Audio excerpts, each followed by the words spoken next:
Love you Mala.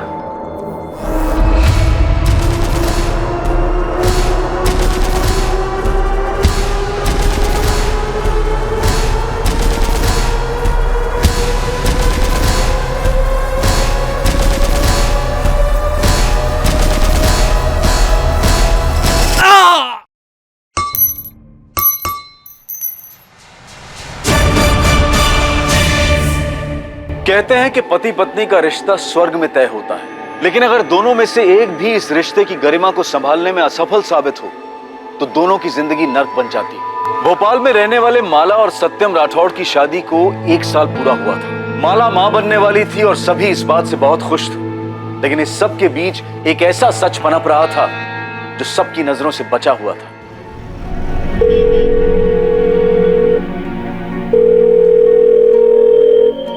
Number से आप संपर्क करना चाहते हैं वो अभी जवाब नहीं दे रहा है।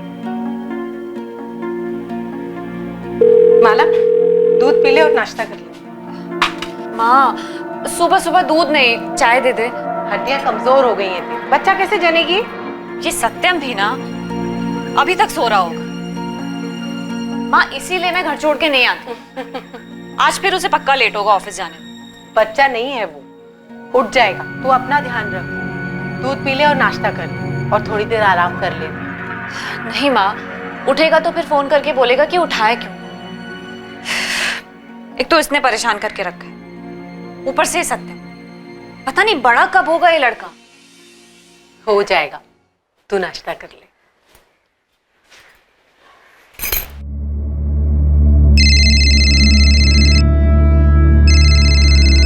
तुम्हारा दिमाग खराब हो गया क्या?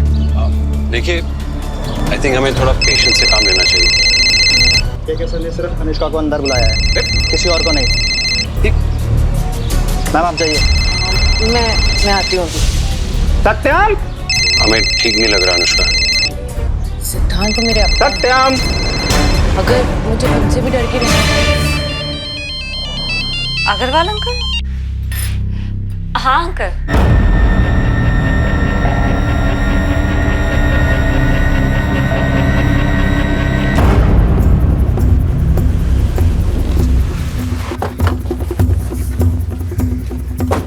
हटिए, पीछे हटिए। चलिए। विक्टिम का नाम सत्यम राठौर है, इसलिए 1 साल से अपनी बीवी माला के साथ यहाँ रह रहा था। सर पर बार बार हमला करने के बाद भी दोनों हाथों की नसें काटी गई है ताकि बचने का कोई चांस ही न रहे। वैसे इरादा चोरी का तो नहीं लगता, घर का सारा सामान अपनी जगह पे ही है। जी सर, अलमीरा और ड्रॉवर्स भी लॉक्ड है। लगता नहीं किसी ने जबरदस्ती खोलने की कोशिश की। तो जब मर्डर हुआ घर में कौन कौन था? सर कोई नहीं, बीवी मायके गई हुई होशंगाबाद। पड़ोसियों ने उन्हें इन्फॉर्म कर दिया है। मेरी भी बात हो गई। तो बॉडी किसे मिली? एक पड़ोसी ने, सुनील अग्रवाल।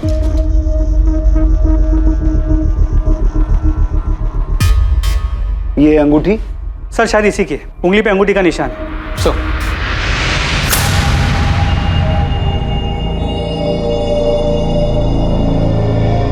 रात में शायद यहाँ पार्टी हुई है, 3 लोग थे। बीवी मायके गई है तो रोकने वाला भी कोई नहीं होगा। हो सकता है शराब ज्यादा होगी, कहासुनी बढ़ गई हो। पड़ोसियों से पता करो, कल रात किसी ने झगड़े की कोई आवाज सुनी थी या फिर घर में किसी को आते जाते देखा हो? सर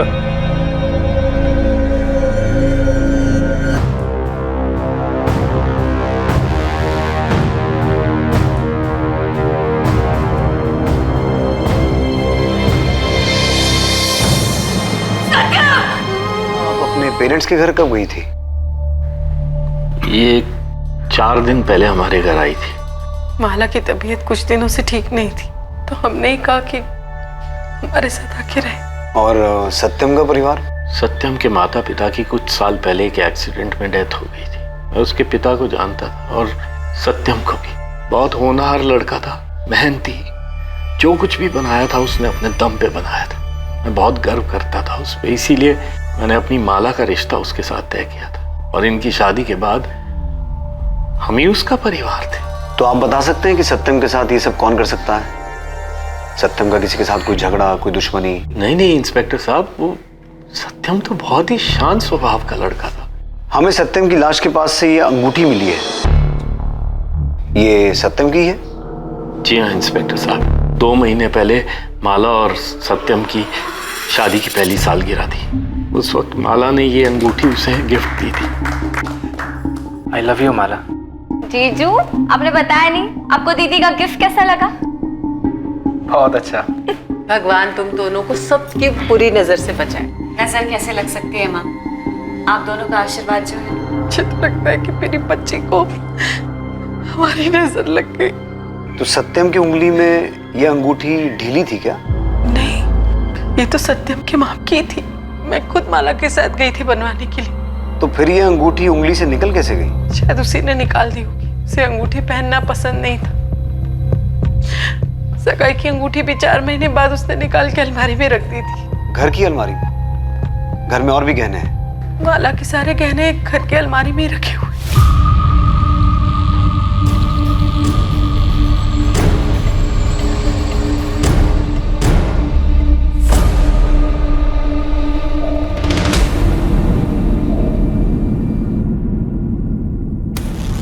ये सत्यम की सगाई की अंगूठी है।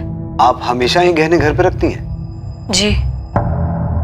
इंस्पेक्टर, कातिल ने घर में पड़े गहनों को हाथ तक नहीं लगाया, जबकि अलमारी की चाबी वहीं गद्दे के नीचे रखी हुई थी। पर सर घर के बाकी सामान में से भी कुछ गायब नहीं। मेरी माला से बात हुई। तो अगर इरादा चोरी का नहीं था तो कातिल ने सत्यम की उंगली से वो अंगूठी निकाली क्यों होगी? सर ये हो सकता है कि जब सत्यम के सर पे वार हुआ और वो गिरा, गिरते समय उसके उंगली से वो अंगूठी निकल गई। ऐसा हो सकता है यादव, लेकिन माला की माँ दिव्या ने बताया था कि वो अंगूठी सत्यम के हाथ में एकदम फिट थी और सत्यम की बॉडी पर लड़ाई झगड़े का कोई निशान नहीं है। तो फिर वो अंगूठी उसकी उंगली से निकली कैसे होगी? सर मुझे लगता है सत्यम के मर्डर के पीछे उन्हीं 2 लोगों का हाथ है जिनके साथ उसने पार्टी की। एक बार वो दोनों मिल जाए तो इस अंगूठी का मसला भी सुलझ जाए। और उन दोनों में से शायद एक औरत थी। हो सकता है वही झगड़े का कारण रही हो और सत्यम की मौत का भी।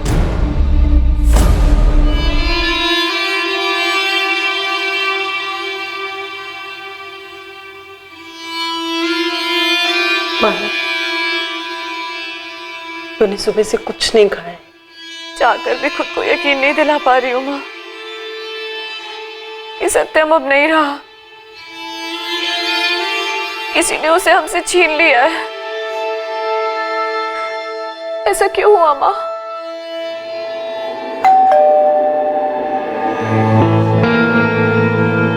माँ दीदी कैसी है?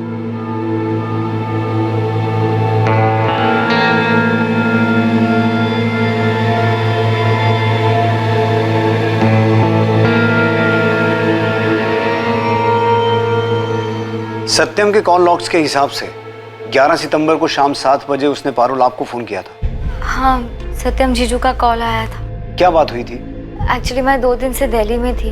मेरा बैंक पीओ का एग्जाम देने गई थी। उनका परसों कॉल आया था सर, ये पूछने की एग्जाम की प्रिपरेशंस कैसी जा रही हैं और बेस्ट ऑफ लक विश करने। माला, ये आपका है? जी नहीं। माला, हमें आपसे अकेले में कुछ बात करनी है।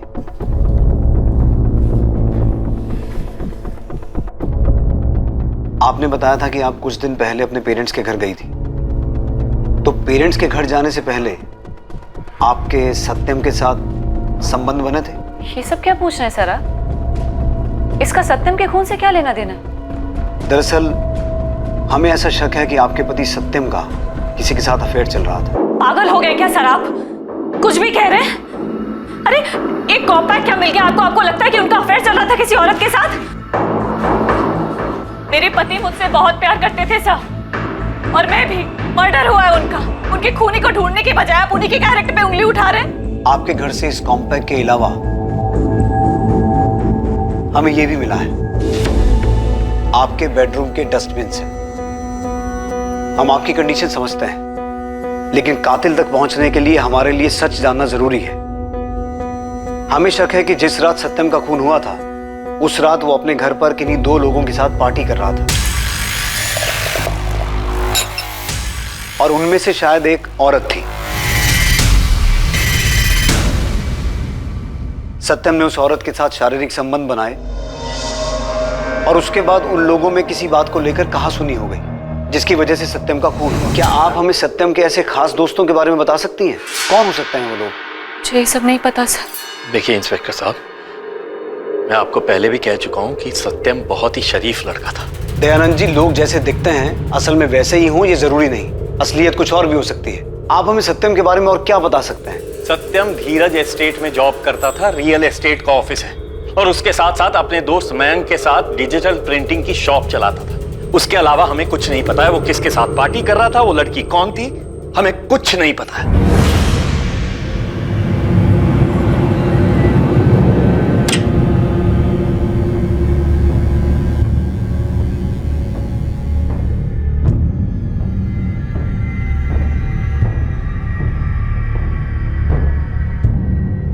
बेटा तूने सुबह से कुछ भी खाया पिया नहीं, थोड़ा सा दूध पी ले।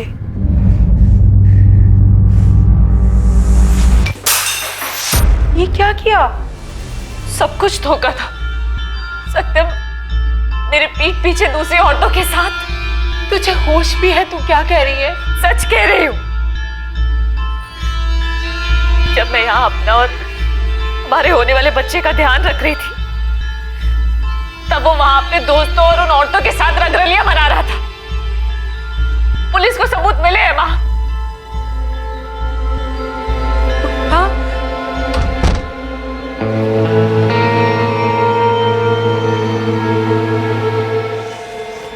कितनी गर्मी है। अरे जीजू ला तो रहे हैं तेरी कोल्ड कॉफी। ये रहे तुम दोनों की मैंगो शेक्स। अरे पर मैंने तो कोल्ड कॉफी मंगाई थी, मैंगो शेक तो पारुल ने लाने के लिए कहा था ना। अब इसी से मैनेज कर लो ना, ऑफिस जाने के लिए बहुत लेट हो रहा है। तुम्हें अपनी बीवी की बिल्कुल भी फिक्र नहीं है, बस अपनी साली से प्यार करती हूँ।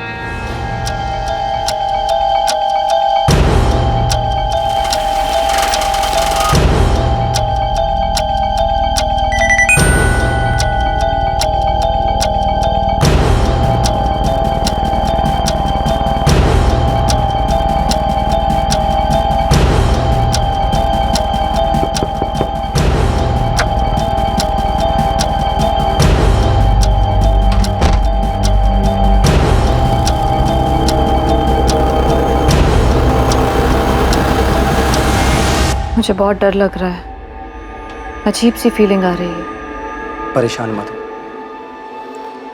मैंने सब प्लान कर लिया है। जी सर, सत्यम यहाँ काम करता था, बहुत ही सुलझा हुआ आदमी था, कभी किसी के साथ कोई झगड़ा तकरार कुछ नहीं। और दोस्ती? मेरा मतलब यहाँ ऑफिस में उसका कोई खास दोस्त था, कोई आदमी या कोई औरत? सर वो तो सबसे अच्छे से बात करता था, मुझे इस बारे में ज़्यादा पता नहीं, लेकिन किसी के साथ उसे घुलते मिलते नहीं देखा। 11 सितंबर जिस रात उसका मर्डर हो, वो यहाँ ऑफिस से कितने बजे निकला था? रोज की तरह 5 बजे। वो हर रोज शाम 5 बजे यहाँ से निकलकर अपनी शॉप जाता था, फाइन क्राफ्ट प्रिंटिंग। जी सर, फाइन क्राफ्ट प्रिंटिंग मैंने और सत्यम ने साथ मिलकर शुरू की थी सर। डिजिटल प्रिंटिंग शॉप है सर। कब शुरू की थी ये शॉप? 6 महीने पहले। और तुम सत्यम को कब से जानते हो? सर हमारी दोस्ती पुरानी थी, करीब 4-5 साल पुरानी। दोस्ती अगर इतनी पुरानी है तो घर में भी आना जाना होता होगा? हाँ सर, पहले तो अक्सर साथ ही होते थे, लेकिन जब शादी हो गई तो थोड़ा आना जाना कम हो गया। तो जब माला घर पे नहीं रहती होगी, तुम लोग आपस में पार्टी तो करते होगे?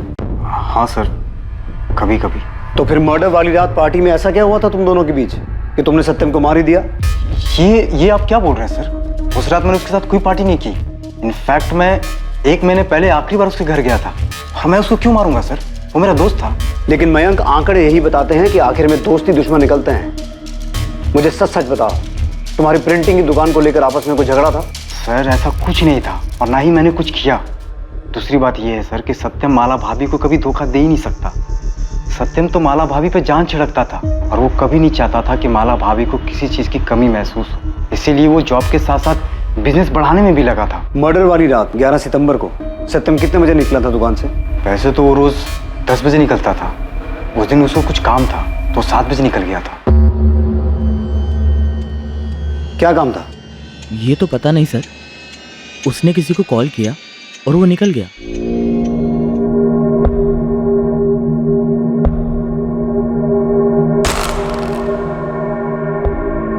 मैं क्या करूं? मुझे कुछ समझ नहीं आ रहा। पारुल, तुम बेकार में टेंशन ले रही हो।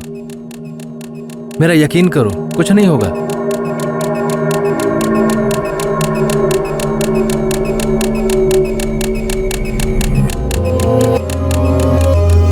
सर, सत्यम राठौर के कॉल रिकॉर्ड्स और मोबाइल लोकेशन डिटेल्स आ गई। उस शाम 7 बजे के आसपास उसने सिर्फ पारुल को फोन किया। पारुल तो दिल्ली गई हुई थी एग्जाम देने के लिए, तो उससे मिलने के लिए तो नहीं निकला होगा। उसके मोबाइल लोकेशन डिटेल के हिसाब से फाइन क्राफ्ट प्रिंटिंग से वो कमता नगर की ओर गया था।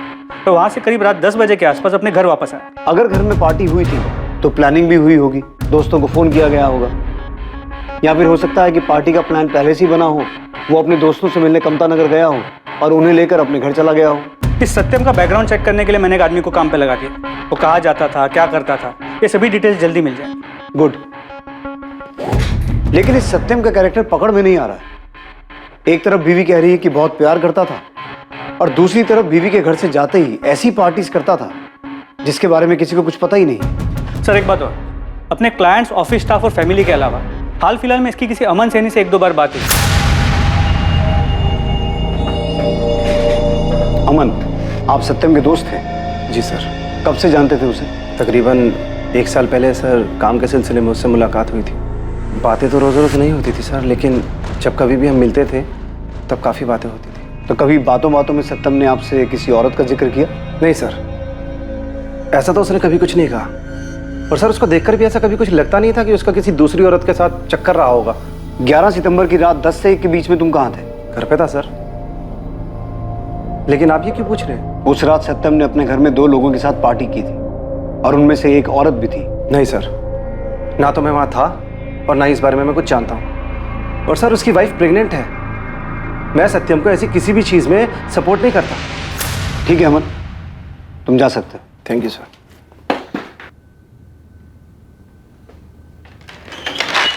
सर, वो भुवन है, आपसे मिलने के लिए बोल रहा है। हाँ भुवन, कोई काम की खबर लाया तो बोल। जी साहब, बिल्कुल पक्की खबर है।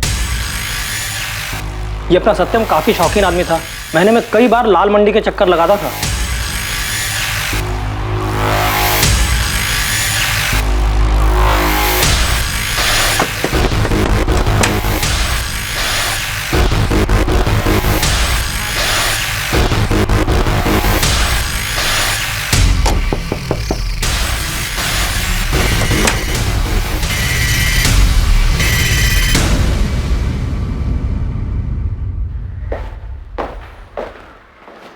सत्यम राठौर को जानती थी? हाँ, जानती थी। दुख हुआ सुनकर, अच्छा आदमी था। शायद तुम्हें इतना अच्छा लग गया कि तुमने उसे शादी के लिए कहा और जब उसने मना कर दिया तो तुमने उसे मार दिया। ये क्या बोल रहे हो साहब आप? प्यार, शादी, खून, आप लोगों ने तो पूरी कहानी बना दी। साहब मैं धंधा करती हूँ, पैसों के लिए उसके साथ सोई थी। ये किसी और का पाप मेरे गले पे मत डालिए। 11 सितंबर की रात तुम उसके घर गई थी या नहीं? नहीं गई थी साहब। लोग मेरे पास आते हैं, मैं लोगों के पास नहीं जाती। तो सत्यम में ऐसा क्या था जो वो तुम्हें अच्छा आदमी लगा? साहब मेरे पास सब चमड़ी के लिए आते हैं, काम हुआ और निकल गए। लेकिन सत्यम वैसा नहीं था। वो 4 से 5 बार आया होगा मेरे पास, सोया भी है मेरे साथ, लेकिन एक अलग ही सलीके वाला आदमी था। सब घंटों मेरे साथ बातें किया करता था, वो इज्जत देता था मेरे को। लेकिन कुछ दिन से मुझे वो परेशान सा लग रहा था। ऐसा लग रहा था जैसे कोई बात अंदर ही अंदर उसे खाए जा रही हो। उसने तुमसे कुछ कहा किसी के बारे में? सब ज्यादा कुछ तो नहीं बताया, लेकिन उसकी बीवी के साथ उसका कुछ ठीक नहीं चल रहा था।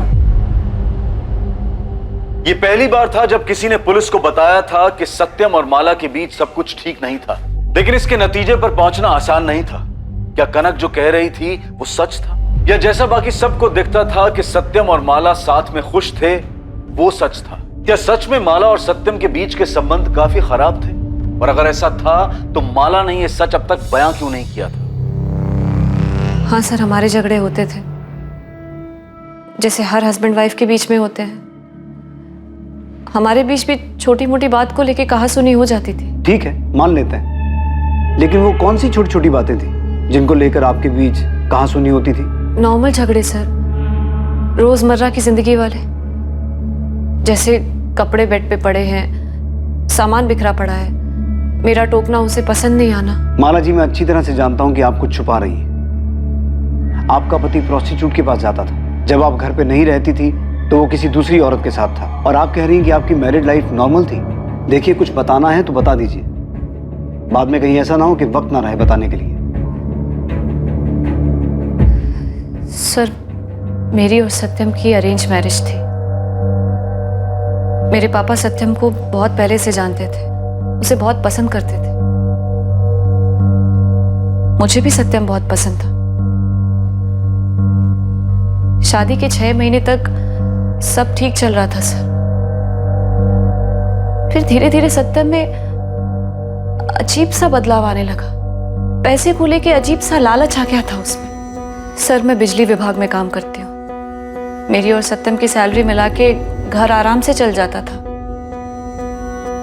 लेकिन सत्यम को बहुत जल्दी बहुत आगे बढ़ना था। फाइन क्राफ्ट प्रिंटिंग को बहुत बड़ा बनाना चाहता था, इसलिए चाह रहा था कि मैं अपने हिस्से की प्रॉपर्टी पापा से मांग लूं। माला, मैंने अपनी पूरी सेविंग्स लगाकर दुकान खोली है ताकि तुम्हें और आराम की जिंदगी दे पाऊं। दिन रात मेहनत करता रहता हूं मैं ताकि तुम्हारी जरूरतें पूरी हो, और तुम अपने पापा से अपने हक का हिस्सा नहीं मांग सकती हो। उस पर तुम्हारा भी तो हक है। इतनी प्रॉपर्टी का वो करेंगे भी क्या? सत्यम, वो प्रॉपर्टी पापा की है, वो उसका जो चाहे करे। हम उनसे नहीं मांग सकते। उन्हें जब खुद से देना होगा तब दे देंगे।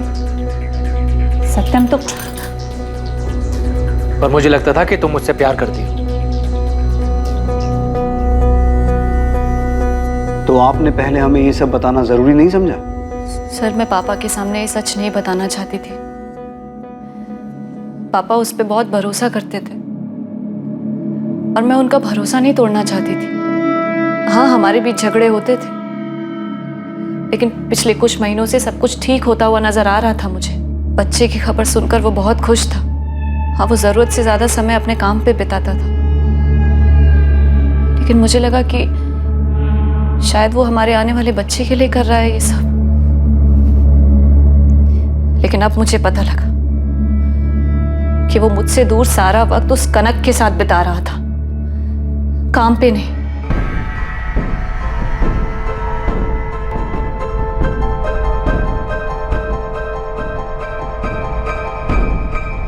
मुझे बहुत डर लग रहा है। पुलिस अभी सिर्फ माला दीदी से पूछताछ कर रही है, लेकिन अगर उन्होंने घर के लोगों के बारे में पता लगाना शुरू किया तो सारा सच सामने आ जाएगा। मुझे कुछ समझ नहीं आ रहा मैं क्या करूं। सर, सत्यम मर्डर केस में जितने भी एविडेंसेस मिले थे उनकी फोरेंसिक रिपोर्ट आ गई। अजीब बात यह है कि जो 3 विस्की के ग्लासेस मिले थे उनमें से सिर्फ एक पर फिंगरप्रिंट्स मिले, वो भी सत्यम के। बाकी के दोनों ग्लासेस बिल्कुल क्लीन है, कोई फिंगरप्रिंट्स नहीं। वो बाकी के जितने भी एविडेंसेस थे उन पर भी सत्यम के अलावा और किसी के फिंगरप्रिंट्स नहीं मिले, ना उस कॉम्पैक्ट पाउडर पे और ना उन खाने की प्लेट्स पे। यानी कि मर्डर के बाद निशान मिटाए गए? इतना ही नहीं सर, जो 2 कॉन्डम्स हमें डस्टबिन से मिले थे उन्हें यूज नहीं किया गया था। उनमें से ना कोई सीमेन मिला है और ना ही कोई डीएनए सैंपल। और सर, सत्यम की डिटेल्ड पोस्टमार्टम रिपोर्ट आ गई। उसके खून से कोई भी अल्कोहल के ट्रेसेस नहीं मिले और ना ही उसके पेट में चिकन के कोई भी अंश मिले। तो क्या ये सब कुछ प्लान था? सत्यम को मारा गया, फिर उसकी शर्ट खोली गई और फिर सब कुछ ऐसा स्टेज किया गया जिससे ऐसा लगे कि वहां कोई औरत भी मौजूद थी। सर, ये भी हो सकता है कि इस केस में कोई औरत इन्वॉल्व ही ना हो, और हो सकता है इस सबके पीछे कुछ ऐसा हो जो अब तक हमारी नजरों से छुपा हुआ हो। और मुझे बार बार माला और उसकी फैमिली पे शक हो रहा है। यादव, पूरी फैमिली की डिटेल निकालो, देखें कौन क्या छुपा रहा है।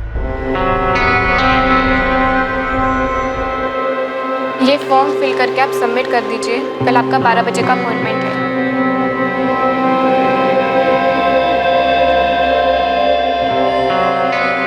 ये मेरा बच्चा है, मैं इसे कुछ नहीं होने दूंगा।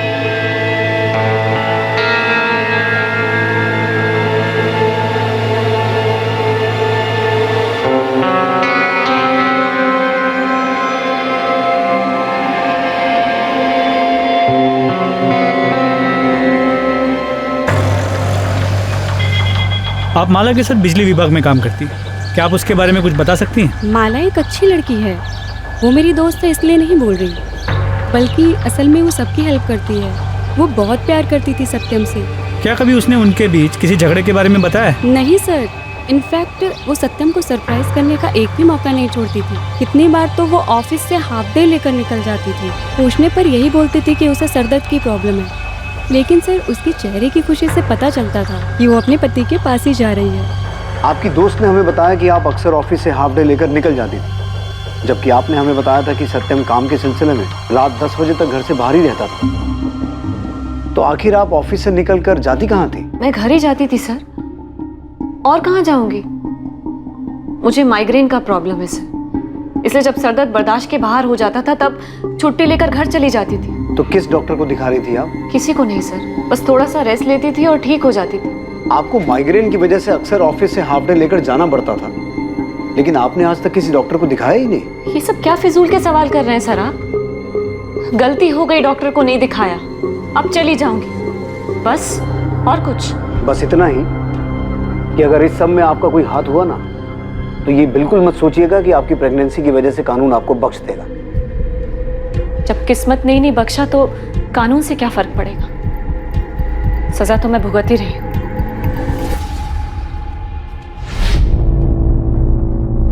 डोंट वरी, अंडर एनेस्थेशिया आपको कुछ भी पता नहीं चलेगा। ओके, आप आराम से लेटे रहिए।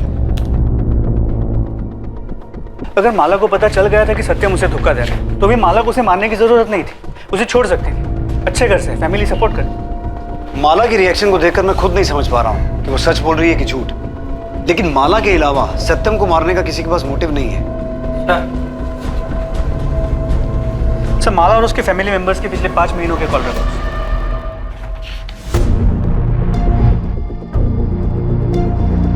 सर ये तो हाँ, 11 सितंबर की रात सत्यम कमता नगर में किससे मिलने गया था, इसकी डिटेल हमारे सामने ही थी। माला और उसका पूरा परिवार शुरू से ही झूठ बोल रहा है। अपने आदमी को काम पे लगाओ। कमता नगर के जितने भी होटल, लॉजेस और रेस्टोरेंट्स हैं, हर जगह पूछताछ करो। इस बार सबूत के साथ ही उनका सामना करेंगे। देखते हैं कौन सी कहानी बचाती है उन्हें।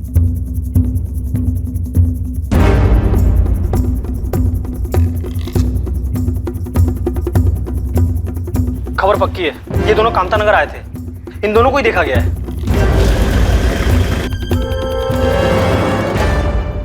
तुमने इसे देखा था?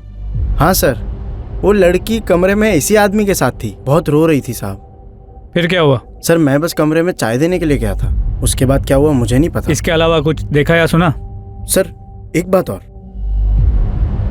हर इंसान के व्यक्तित्व के कई पहलू होते हैं। कई बार जो जैसा दिखता है असल में वैसा होता नहीं। इस केस में हर बार सत्यम के बारे में जो पुलिस सोच रही थी, नतीजा बिल्कुल उससे अलग ही निकल रहा था। एक बार फिर पुलिस को सत्यम की जिंदगी के एक छुपे हुए पहलू के बारे में पता चला था। क्या इस बार जैसा दिख रहा था वैसा ही था? क्या इस बार ये गुत्थी आखिरकार सुलझने वाली थी? तुमने अब तक हमसे जो भी कहा झूठ कहा। तुम 11 सितंबर की रात कमता नगर में सत्यम से मिली थी, और उसके वहां से जाने के बाद तुम पीछे पीछे उसके घर तक गई, उसका मर्डर किया, और फिर सब कुछ ऐसे स्टेज किया जिससे ये लगे कि वो वहां पार्टी कर रहा था, किसी औरत के साथ था। आप क्या कह रहे हैं सर? मैंने ऐसा कुछ नहीं किया है। ठीक है, तुम मत बताओ, हम इससे पूछ लेते हैं।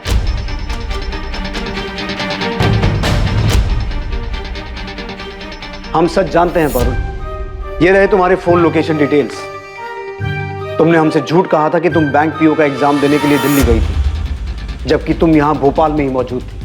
और तो और तुम 11 सितंबर की रात कमता नगर के चंद्रावती लॉज में सत्यम से मिली भी थी, और हम ये भी जानते हैं कि वहां तुम अपने इस दोस्त मनीष के साथ रुकी हुई थी।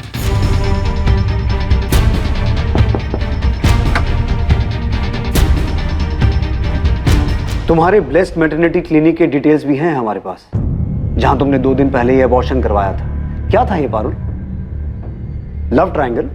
सत्यम के साथ रिलेशन बनाने के बाद तुम्हें मनीष से प्यार हो गया, और जब सत्यम ने विरोध किया तो तुमने सत्यम को रास्ते से हटा दिया। वो बच्चा सत्यम का था, इसीलिए अबॉर्ट करवाया। नहीं सर, ऐसा कुछ नहीं था सर। मैं मनीष से प्यार करती हूँ, और जीजू ये बात जानते थे, लेकिन मनीष मेरे कास्ट का नहीं है, और पापा हमारे रिश्ते के लिए कभी नहीं मानते, और ऊपर से मैं प्रेग्नेंट हो गई सर। इसलिए मैंने जीजू को मिलने के लिए लॉज में बुलाया था। पारुल, तुम पापा को मनाओ या मैं उनसे बात करता हूँ? पापा नहीं मानेंगे जीजू, और कर शादी करने जितने पैसे भी नहीं है हमारे पास, और ना ही मनीष के पास कोई जॉब है। जीजू आप तो समझ सकते हैं ना, आप ही की तरह इसकी फैमिली में भी कोई नहीं है। भैया मैं पारुल से बहुत प्यार करता हूँ, मैं उसे हमेशा खुश रखूंगा। देखो मनीष, पारुल, मैं ज्यादा से ज्यादा तुम्हारे पापा से बात कर सकता हूँ, और क्या कर सकता हूँ। हाँ, लेकिन तुम दोनों की भागने में बिल्कुल मदद नहीं करूंगा मैं। अगर हम मनीष की सर्टिफिकेट्स पर उसका सरनेम चेंज कर दे, और आप पापा को कन्विंस कर दे कि मनीष आपके ही गांव से है, आपका जानने वाला है, तो पापा मान जाएंगे। वो आपकी बात कभी नहीं टालेंगे जीजू। तुम पागल हो गई हो? तुम माँ पापा को धोखा देना चाहती हो? अगर तुम मनीष से प्यार करती हो तो हिम्मत करके पापा से बात करो, उन्हें मनाओ। वो नहीं मानेंगे, मैं जानती हूँ जीजू। वो जबरदस्ती मेरा अबॉर्शन करवा देंगे और किसी और के साथ शादी करवा देंगे। मेरी जिंदगी बर्बाद हो जाएगी जीजू।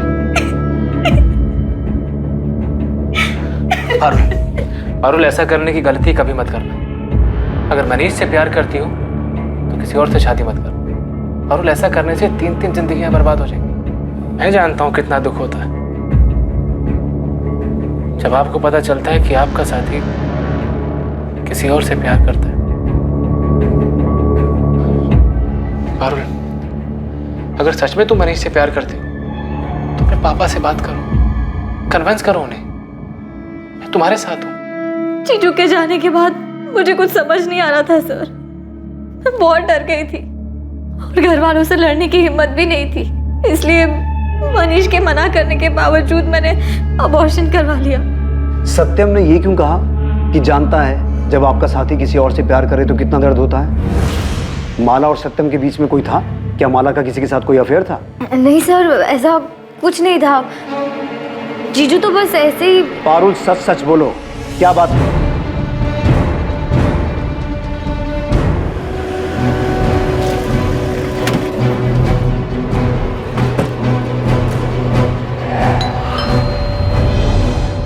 एक बात मुझे शुरू से ही खटक रही थी कि जब चोरी नहीं करनी थी तो कातिल ने सत्यम को मारने के बाद उसकी उंगली से यह अंगूठी क्यों निकाली? शुरू में ऐसा लग रहा था कि सत्यम ने शायद शादी में बेवफाई की है, इसलिए गुस्से में आकर यह अंगूठी निकालकर फेंक दी गई कि जब प्यार ही नहीं है तो निशानी का क्या फायदा। और असल में यही सच है कि प्यार नहीं था। लेकिन यह मामला सत्यम की बेवफाई का नहीं, तुम्हारी बेवफाई का है। आपका दिमाग तो नहीं खराब हो गया है सर? कुछ नहीं मिला तो हाथ धो के मेरे पीछे पड़ गए। जाकर असली खूनी को क्यों नहीं पकड़ते हैं? वही कर रहा हूं। ये हैं तुम्हारे दूसरे नंबर के पिछले 2 साल के कॉल रिकॉर्ड्स, जिसके बारे में तुमने हमें बताया नहीं था, लेकिन हमने पता लगा लिया। इसे एक बार पढ़कर ही समझ में आ जाता है कि तुम किससे रात को 2-2 बजे तक बातें करती थी और तुम्हारा अफेयर किसके साथ चल रहा था। पारुल, सच सच बोलो, क्या बात थी? सर, दीदी ने कुछ नहीं किया है। दीदी कभी ऐसा कुछ नहीं कर सकती। पारुल, हम ये नहीं कह रहे हैं कि तुम्हारी दीदी ने कुछ किया है, लेकिन पूरी बात बताओ। हो सकता है तुम्हारी जीजू की हत्या का राज उसी बात में छुपा हो। जीजू ने मुझे बताया था कि दीदी ने क्या किया। मैं अमन के बारे में जानती थी, मगर मैं ये नहीं जानती थी कि दीदी शादी के बाद भी उससे मिलती थी। अमन सैनी?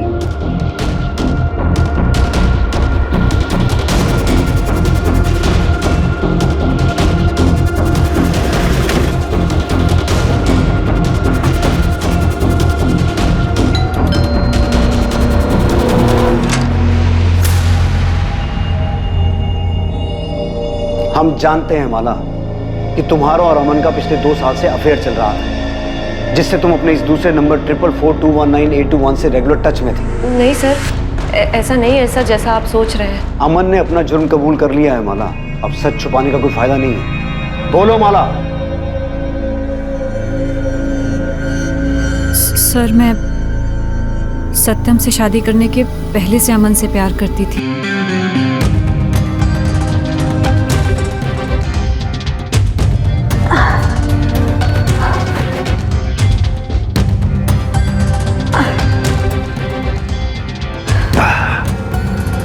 अमन, पापा मेरी शादी तय कर रहे हैं किसी सत्यम के साथ। कुछ करो ना। अरे यार, मेरी खुद समझ में नहीं आ रहा कि मैं क्या करूं, कैसे उन्हें मनाऊं हमारी शादी के लिए। मेरी सारी उम्र निकल जाएगी उनकी बराबरी करने में। मुझे बहुत डर लग रहा है, अजीब सी फीलिंग हो रही है। अगर तुम मेरी मानो तो मेरे पास एक आइडिया है। क्या? तुम उस सत्यम से शादी कर लो। मैं मर जाऊंगी पर किसी और से शादी नहीं करूंगी, समझे तुम?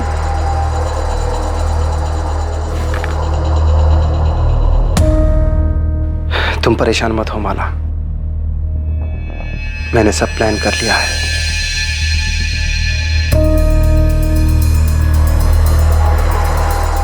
बिना किसी तमाशे के चुपचाप तुम सत्यम से शादी कर लो। 6 महीने हंसी खुशी उसके साथ रहो, सब कुछ परफेक्ट लगना चाहिए। फिर उसे डिवोर्स दे देना। बहाना हम सोच लेंगे या बना लेंगे। सत्यम, मैं नहीं रह सकती तुम्हारे साथ। अरे टाइम कहाँ है तुम्हारे पास मेरे लिए? अचानक क्या हो गया तुम्हें? बस बहुत हो चुका है, मुझे तुमसे डाइवोर्स चाहिए। तो तुमने प्लानिंग करके शादी की और टाइमिंग देखकर डिवोर्स मांगा, क्योंकि डिवोर्स होने के बाद लड़की के ऊपर दाग लग जाता है और अमन बड़ी आसानी से तुम्हारा हाथ मांगकर तुम्हारे पापा की नजरों में हीरो बन सकता था, राइट? हाँ सर। पहले तो सत्यम को लगा कि उससे ही कोई गलती हुई है, पर फिर जब मैं डाइवोर्स पे अड़ी रही तो उसे मुझ पर शक हुआ और वो मुझ पर नज़र रखने लगा। सर, मैं ऑफिस से सरदर्द के बहाने अमन से मिलने जाती थी और एक दिन सत्यम ने हमें पकड़ लिया। सत्यम, मैं अमन से बहुत प्यार करती हूँ। कब से चल रहा है तुम दोनों का ये सब? शादी के पहले से। तो इतने दिनों तक तुम दोनों मिलकर मुझे बेवकूफ बना रहे थे। माना तुमने शादी की मुझसे, अमन तूने दोस्ती की मुझसे, और मेरे पीठ पीछे तुम दोनों रलियां मना रहे थे। पर अब जब तुम्हें सब कुछ पता चली गया है सत्यम, तो फिर दे दो ना डाइवोर्स मुझे। डाइवोर्स दे दूं ताकि तुम्हारी ये प्लानिंग कामयाब हो जाए? माला, बेवकूफ बनाया तुमने मुझे, झूठी शादी रचाई है मेरे साथ। तुम दोनों ने मिलकर इस्तेमाल किया मुझे। सत्यम, मैंने भी बहुत कुछ खोया है तुम्हारे साथ इस रिश्ते में आकर, तुम्हारे साथ रातें बिताई हैं। तुम्हारा क्या नुकसान हुआ है इसमें? माला, चिल्लाओ मत सत्यम। मैं भी चिल्ला सकती हूँ, और तुम्हें क्या मिलेगा मेरे साथ रह के? आखिर क्यों परेशान कर रहे हो तुम इस तरह से मुझे? बहुत हो गया सत्यम, पेपर्स बनवाओ और डाइवोर्स दो मुझे। माला, मेरी ये बात कान खोल के सुन लो तुम। डाइवोर्स तो तुम्हें हर हाल में नहीं दूंगा मैं। मेरी जिंदगी बर्बाद करके तुम्हें तो मैं खुश नहीं रहने दूंगा। और अगर दोबारा तुमने ये डाइवोर्स का नाटक किया ना मेरे सामने, तो सब कुछ जाके तुम्हारे पापा को बता दूंगा। फिर ये नाटक उनके सामने जाके करना। अगर वो पापा को सब सच बता देता तो पापा मुझे अपनी जायदाद से बेदखल कर देते, और अमन का काम भी बहुत अच्छा नहीं चल रहा था। सर, मैं डर गई थी, और ये सत्यम भी जिद पे अड़ा हुआ था कि मुझे डाइवोर्स नहीं देगा, लेकिन मुझे किसी भी कीमत पर उससे अलग होना था।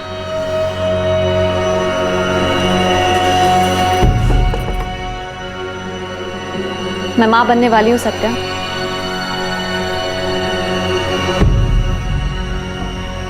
बाप बनने वाला है, जानकर अमन बहुत खुश है।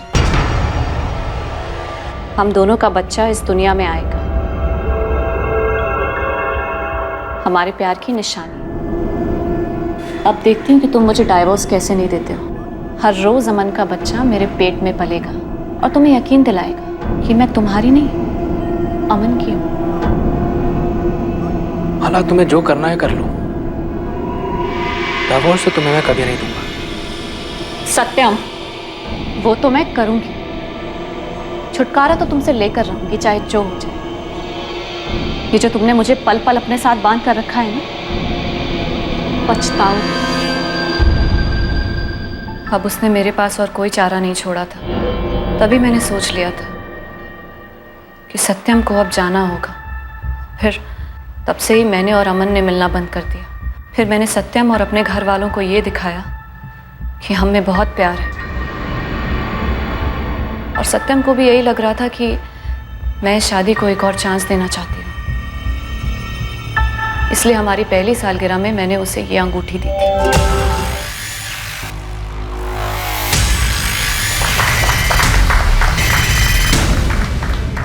अभी तक तो सब सही चल रहा है।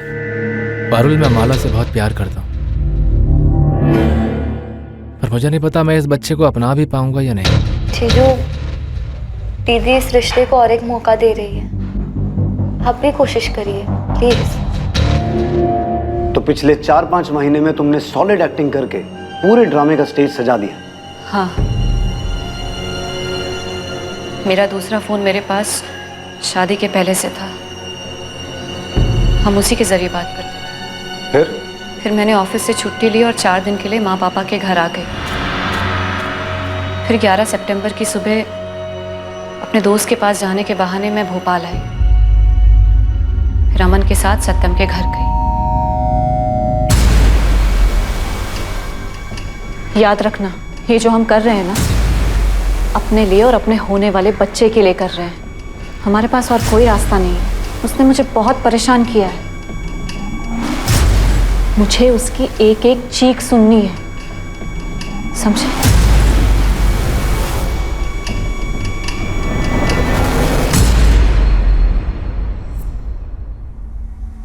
माला के जाने के बाद मैंने घर के अंदर रात होने का इंतजार किया।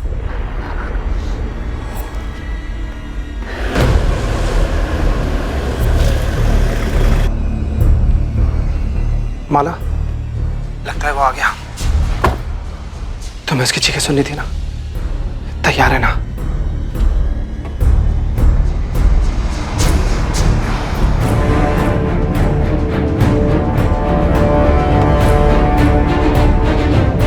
इतनी इंटेलिजेंट और टैलेंटेड लड़की को बिल्कुल दबा कर रखा हुआ था नैना ने। लेकिन फिर ये सोचकर वहीं छोड़ दिया कि वक्त आने पर इसे माला मुझे खुद पहनाएगी। अगर वो खुद मुझे डाइवोर्स दे देता तो हमें उसे मारने की जरूरत ही नहीं होती। सामने से मांग रही थी, लेकिन उस पर तो अहंकार का भूत सवार था। और तुम पर बदले का। सत्यम की मरते वक्त चीखें सुनना चाहती थी तुम। आखिर इतनी नफरत क्यों थी माला? उसने तुम पर कभी हाथ उठाया, तुम्हें कभी टॉर्चर किया? उसकी गलती सिर्फ इतनी थी कि वो तुम्हें प्यार करता था, तुम्हें छोड़ना नहीं चाहता था। तुम अमन के साथ रहना चाहती थी माला, अब अपने बच्चे के साथ भी नहीं रह पाओगी। बहुत कुछ सोचा था तेरे लिए, तेरे बच्चे के लिए। तूने अपने बच्चे के बारे में एक बार भी नहीं सोचा। बहुत बड़ी गलती कर दी तूने। गलती नहीं विद्या, इसने तो खेल रचा था हम सबकी जिंदगी के साथ, धोखा दिया हम सबको। किस लिए किया इतना सब कुछ? उस 2 टके के लड़के के लिए या मेरी जायदाद के लिए? आज शर्म आ रही है मुझे तुझे अपनी बेटी बुलाते हुए। तुझे अपने बच्चे का ख्याल एक बार भी नहीं आया? ये क्या कर दिया तूने?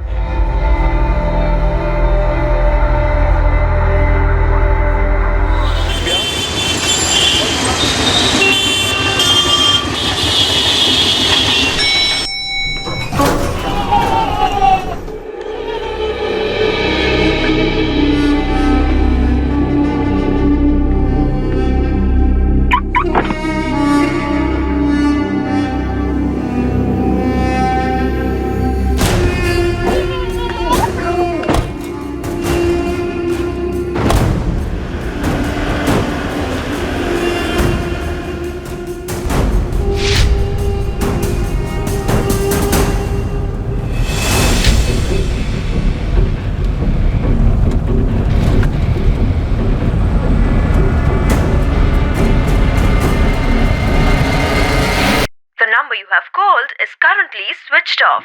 Please try again later. Thank you. तुम्ही डायल केलेला नंबर बंद आहे. कृपया थोड्या वेळाने पुन्हा प्रयत्न करा. The number you have called is currently switched off. The number you have called is switched off. आपके द्वारा डायल किया हुआ नंबर अभी बंद है. महानिधि का फोन बंद आ रहा है. आशीष का फोन भी ट्राई किया, वो भी बंद आ रहा है. कल मैंने दोनों को फोन लगाया था, तब भी दोनों के फोन बंद थे. अतुल, मुझे कुछ ठीक नहीं लग रहा है. माँ, तुम एक काम करो, आशीष के पापा का फोन ट्राई करो. हो सकता है आशीष और निधि रितिका और आर्यन को लेकर कहीं बाहर गए हो, या हो सकता है उसके घर कहीं गुरुग्राम में गए हो. नमस्ते गायत्री जी, बहुत दिनों के बाद. रविंद्र जी, आशीष और निधि बच्चों को लेकर वहाँ दिल्ली आया है क्या? 2 दिन से मैं उन्हें फोन लगा रही हूँ, दोनों के फोन बंद आ रहे हैं. नहीं तो आने वाले थे क्या वो लोग? लेकिन आशीष ने तो मुझे इस बारे में कुछ बताया नहीं. और ऐसे कैसे दोनों का फोन बंद आ रहा है? आपकी कुछ बात हुई थी इन दिनों उनसे? उन्होंने कुछ बताया था ऐसा कि कहीं बाहर जाने का प्रोग्राम बनाया हो? और गायत्री जी, 1 हफ्ता पहले मेरी आशीष से बात हुई थी, वही हर बार की तरह हालचाल जानने के लिए बस. मेरी भी 4 दिन पहले बात हुई थी निधि से. बातों से लग रहा था कि वो परेशान है, और अब 2 दिन से उनके फोन भी बंद आ रहे. कुछ हुआ था क्या गायत्री जी? निधि परेशान क्यों थी? आशीष ने इस बारे में कुछ मुझे बताया भी नहीं, कोई जिक्र भी नहीं किया. उसकी बातों से लग रहा था कि वो परेशान है, पर उसने कुछ बताया नहीं. अब मुझे भी चिंता हो रही है गायत्री जी. उन दोनों का फोन ऐसे बंद नहीं रहता है. और दोनों बच्चे कहाँ हैं?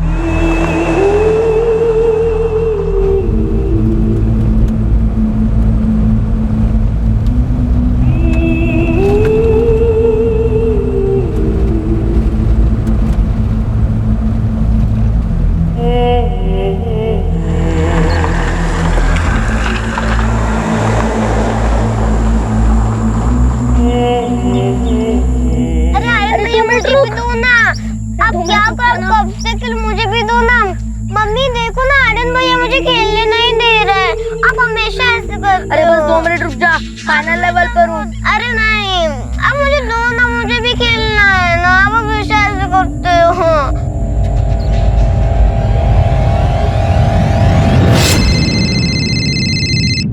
हेलो हेलो विवेक, मैं निधि का भाई अतुल बोल रहा हूँ। हम लोग एक बार मिल भी चुके हैं। कौन निधि? आशीष की वाइफ। ओ हाँ अतुल, कैसे हो? हाँ मैं ठीक हूँ, मैं जोधपुर में हूँ। मैंने बस इसलिए फोन किया था कि आशीष ऑफिस आया है क्या? आशीष तो पिछले 2 दिन से ऑफिस नहीं आया और उसने ना ही किसी को कुछ बताया है। यहाँ तक कि उसने हमारे बॉस नितिन को भी कोई इन्फॉर्मेशन नहीं दी। मैंने कहा भी था उससे कि जाने से पहले नितिन सर को बता के जाए। वो कहीं जाने वाला था? कुछ बताया उसने? हाँ फोन आया था उसका 2 दिन पहले। विवेक, मैं निधि और बच्चों को लेकर महाबलेश्वर जा रहा हूँ 4 दिनों के लिए। आज पूरे वेस्टर्न डिवीजन सेल्स टीम की मीटिंग है ऑफिस में और तू बोल रहा है तू महाबलेश्वर जा रहा है? प्लान अचानक बना, मैं चेंज नहीं कर सकता, मुझे जाना पड़ेगा। कब बना है प्लान? कल तो तूने इसके बारे में मेरे को कुछ नहीं बताया और ये मीटिंग तो पिछले 2 हफ्ते से फिक्स है। विवेक मुझे जाना पड़ेगा, तू किसी तरह मैनेज कर लेना वहाँ पर। तू एक काम कर, तू मुझे नहीं नितिन सर को इन्फॉर्म कर। भाई बॉस वो है, मैं नहीं। तू बता देना सर को। और क्या बोलूं, तू इतनी इंपॉर्टेंट मीटिंग छोड़ के महाबलेश्वर घूमने जा रहा है? नहीं भाई, तू इन्फॉर्म कर दे, नहीं तो महाबलेश्वर तू घूमने जाएगा और बॉस की डांट मैं सुनूंगा। ठीक है रहने दे, मैं ही बता देता हूँ सर को। लेकिन अतुल, आशीष ने नितिन सर को कुछ बताया ही नहीं, बिना बात किए चला गया और यहाँ अकेला सारी प्रॉब्लम मैं झेल रहा हूँ। महाबलेश्वर में कहाँ रुकने वाले थे? कुछ बताया उसने? नहीं, कुछ नहीं बताया आशीष ने। बस इतना ही कहा था कि 4 दिनों के लिए वो महाबलेश्वर जा रहा है।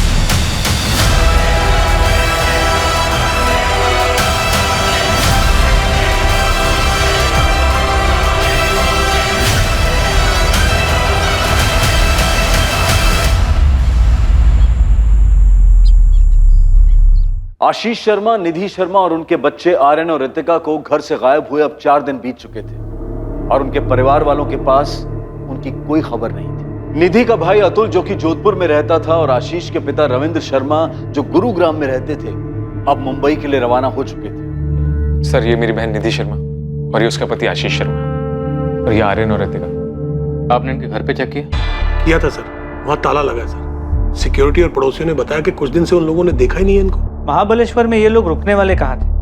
पहले भी कभी गए हैं वहाँ? सर आशीष ने अपने कलीग विवेक को सिर्फ इतना बताया था कि वो वहाँ जा रहा है। हमें तो इस वेकेशन के बारे में पता ही नहीं था। कहाँ रुकने वाले हैं ये कहाँ से पता होगा सर? हम बच्चों के स्कूल भी गए थे सर, वहाँ भी कोई इन्फॉर्मेशन नहीं थी।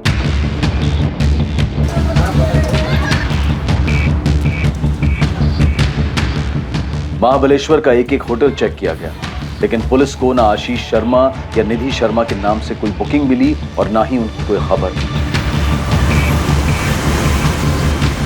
मुंबई से महाबलेश्वर तक के टोल नाका के सीसीटीवी फुटेजेस से भी कोई लीड नहीं मिली। आशीष की कार ने कोई टोल नाका कभी क्रॉस ही नहीं किया था जो उन्हें महाबलेश्वर ले जा सके।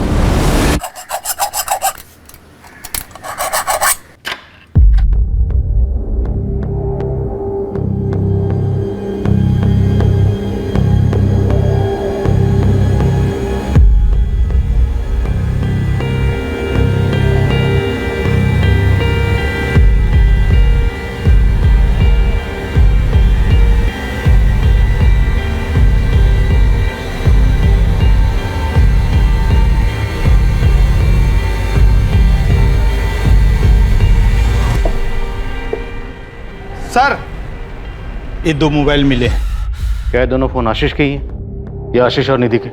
हो सकता है सर, लेकिन मैं पक्का नहीं बोल सकता क्योंकि मुझे नहीं पता वो दोनों कौन सा मोबाइल यूज करते हैं। रुक रहा, ऑन करो फोन। हम फार्मा प्रोडक्ट्स में डील करते हैं और आशीष हमारी कंपनी में सीनियर सेल्स मैनेजर है। वो शुरू से ही अपने काम में बहुत एफिशिएंट रहा है, इसलिए उसका अचानक ऐसे छुट्टी पर चले जाना बहुत अजीब है। उसने मुझे इन्फॉर्म तक नहीं किया। इनफैक्ट उसके इस बर्ताव से मैं काफी अपसेट भी हुआ था। क्या कोई ऐसी बात थी जिसकी वजह से आशीष परेशान था? उसकी पत्नी निधि के भाई अतुल ने हमें बताया कि पिछले हफ्ते जब उनकी निधि से बात हुई वो काफी परेशान लग रही थी। नहीं सर, मेरी जब आशीष से बात हुई तो मुझे कुछ ऐसा लगा नहीं। मेरा मतलब है हो सकता है ऐसा कुछ हुआ भी हो पर मुझे महसूस नहीं हुआ। और अगर वो परेशान था भी तो अचानक क्यों एक दिन उठकर महाबलेश्वर क्यों चला जाएगा, और वो भी बिना किसी को बताए? वो लोग महाबलेश्वर नहीं गए। तो फिर कहाँ गए? मेरी तो कुछ समझ में नहीं आ रहा है। वो ऑफिस नहीं आ रहा, महाबलेश्वर नहीं गया, तो आखिर वो लोग गए कहाँ? मैं अभी मिली थी 5 जुलाई की दोपहर को उससे। बच्चों को बस स्टॉप से लेने आई थी, हमारी बात भी हुई।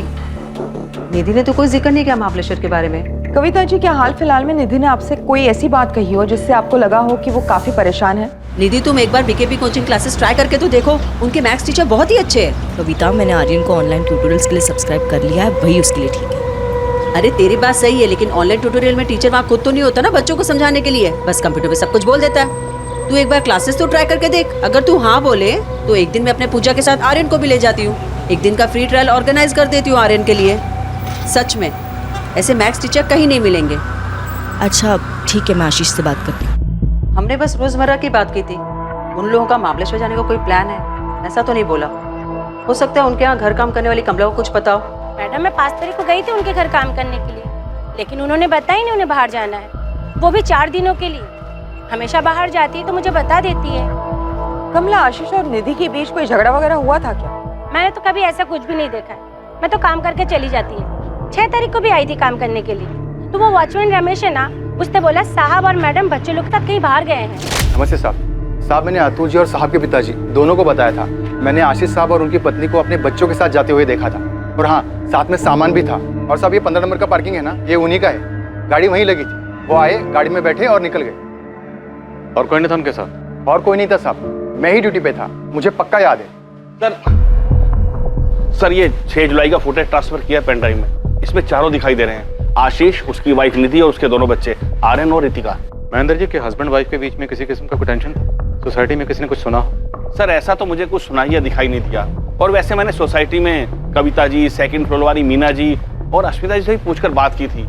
ये सब भी निधि की बहुत अच्छी दोस्त हैं, इन्हें भी किसी झगड़े या परेशानी के बारे में कुछ नहीं पता। सर वैसे हस्बैंड वाइफ के बीच में कुछ अंदरूनी बात हो उसके बारे में मैं नहीं बता सकता।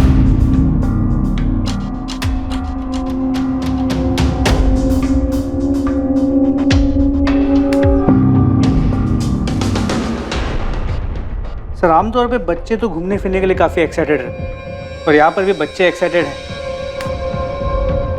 लेकिन आशीष और निधि, इनके चेहरों को देख के लगता ही नहीं कि ये लोग खुश हैं।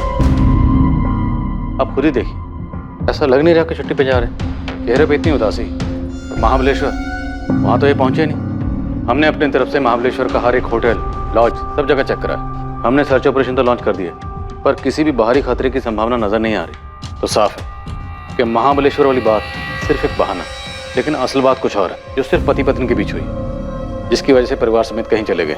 पर सर ऐसा कैसे हो सकता है? दोनों के बीच में कुछ बात हुई हो और हमें भनक तक ना लगी हो। सर अगर दोनों का झगड़ा हुआ होता तो बच्चों पर उसका असर जरूर होता। बच्चे तो खुश नजर आ रहे हैं। हाँ, लेकिन निधि और आशीष वो तो खुश नहीं, और हो सकता है बच्चों को भी कुछ ना पता हो, जैसे आप लोगों को कुछ नहीं पता। किसी खतरे में तो नहीं है सर? मुझे सच में उनकी बहुत फिक्र हो रही है सर। हो भी सकता है, पर आप लोग ही बेहतर बता सकते हैं कि अगर खतरा था तो कहाँ से, क्योंकि बाहर से कुछ नजर नहीं आया। रितिका ने कभी किसी परेशानी के बारे में नहीं बताया।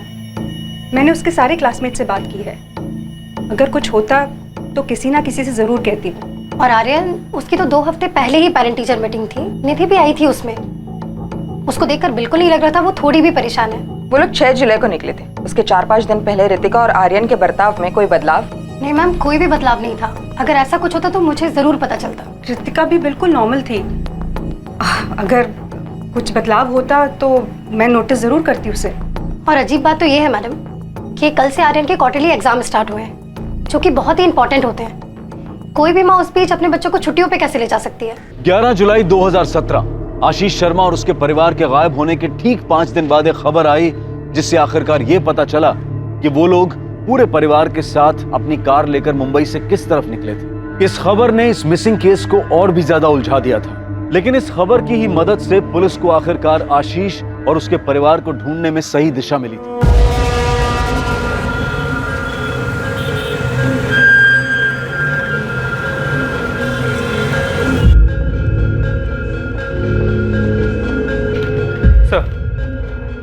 दहीसर चकनाका के सीसीटीवी कैमरा में आशीष की कार की फुटेज मिली।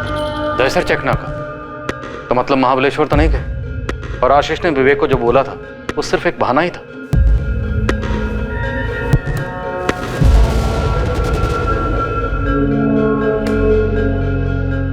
इस तरफ कहाँ जा सकते हैं लोग? एक तो यहाँ से सिर्फ गुजरात जा सकते हैं, या फिर घोड़बंदर रोड से राइट लेके नासिक से। नासिक साइड में जो टोल नाका है वहाँ की 6 जुलाई की सीसीटीवी फुटेज मंगा ली, और गुजरात बॉर्डर पे भी इंफॉर्मेशन भेज दी। दीपक, मुझे लगता है कि सबके पीछे कोई अंदरूनी मामला छिपा हुआ है। खैर, इन चारों के फोटोग्राफ्स इधर दहिसर से गुजरात तक और उधर इगतपुरी से नासिक सभी पुलिस स्टेशन में पहुंचो। देखते हैं, शायद कहीं से कोई खबर आ जाए। गुजरात, नासिक, इगतपुरी, क्या इनमें से कहीं जा सकते हैं? मुझे तो ये समझ में नहीं आ रहा कि ये दोनों बिना किसी को कुछ बताए हुए कहीं क्यों जाएंगे। निधि ने माता को कुछ नहीं बताया। गायत्री जी, क्या उसे निधि ने आपको अपनी परेशानी की वजह बताई थी? उसने तो ऐसा कुछ नहीं बताया, पर उसकी बातों से मुझे ऐसा लगा कि वो परेशान है।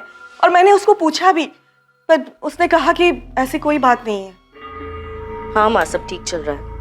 आर्यन और रितिका का स्कूल भी ठीक है। जरा बात तो करा दी बच्चों से। माँ सो गए दोनों, बाद में बात कराती हूँ कल या परसों में। और कुछ बोलना है? नहीं, तो ठीक है ना? कोई परेशानी है क्या? हाँ माँ, मैं ठीक। बार बार एक ही बात क्यों पूछ रही हूँ? कुछ तो बात है, तो इतना चिड़चिड़ा कर क्यों बोल रही है? मैं चिड़चिड़ नहीं कर रही हूँ, बस थक गई हूँ। अब बिना मतलब के मेरी चिंता करना छोड़ दे माँ। और कुछ बोलना है या मैं फोन रखूँ? मुझे ऐसा लगा कि आशीष से उसका कोई झगड़ा हुआ होगा, इसलिए परेशान है और बताना नहीं चाहती। गायत्री जी, आपकी बेटी और दामाद के बीच कोई अनबन थी? क्या वो दोनों खुश थे साथ? थोड़े बहुत झगड़े तो होते थे। ऐसे झगड़े हर घर में होते रहते हैं। आशीष और निधि के बीच में अगर कोई झगड़ा होता भी था तो वो दोनों आपस में सुलझा लेते थे। माँ, रविंद्र अंकल, अब बात आम झगड़े की नहीं है। वो दोनों गायब हैं बच्चों के साथ। अब किसी से भी कुछ भी छुपा के क्या फायदा? तो अब तक बहुत कुछ छुपाया गया हमसे, क्यों अतुल? नहीं मैम, वैसी बात नहीं है। एक्चुअली आशीष और निधि के बीच में 2 महीने में काफी झगड़े बढ़ गए थे और निधि माँ को भी कुछ नहीं बताती थी। जब उसने खुद से कुछ नहीं बताया तो आप लोग क्यों अंदाजा लगा रहे कि झगड़े बढ़ गए थे? रविंद्र अंकल, आप ही बताइए ना, जो मुझे बता रहे थे। क्या बात है रविंद्र जी, अगर कोई भी बात है तो छुपाइएगा नहीं। शायद आपकी कोई बात हमें आपके बेटे, बहू और उनके बच्चों तक पहुंचा सकती है। मैडम, अतुल सही कह रहा है। पिछले 2 महीने से आशीष हमसे ठीक से बात ही नहीं करता था। उसके दिमाग में जरूर कुछ चल रहा था। हाँ, तो वो अपने काम को लेकर भी तो परेशान हो सकता है ना। लेकिन इस साल पहली बार हुआ है कि निधि बच्चों को लेकर छुट्टियों के महीनों जोधपुर नहीं आई। हाँ, तो अगर वो आपके यहाँ नहीं आई तो इस बार वो गुरुग्राम भी तो नहीं आई।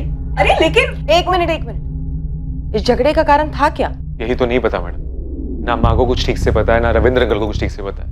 आशीष और निधि ने इस बारे में किसी को कुछ बताया नहीं। तो 2 महीने पहले तक सब कुछ ठीक था। बताइए, अब सब चुप क्यों है?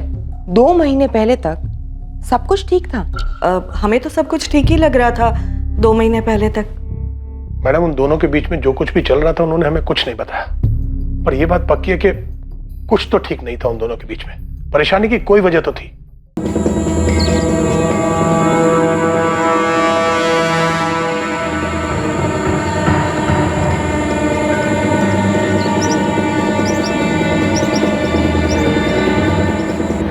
दहिसर टोल नाके से आशीष की कार की फुटेज मिलने के ठीक 1 दिन बाद थाने डिस्ट्रिक्ट के मनोर के जंगलों में आशीष की कार मिलने की खबर आई। वहां पर देखो सबके। सर हमें ये गाड़ी उधर ही खड़ी मिली थी। अंदर का नजारा बहुत भयानक है, लाशें मिली। करीब 1 घंटे पहले ये गाड़ी यहाँ लोकेट हुई।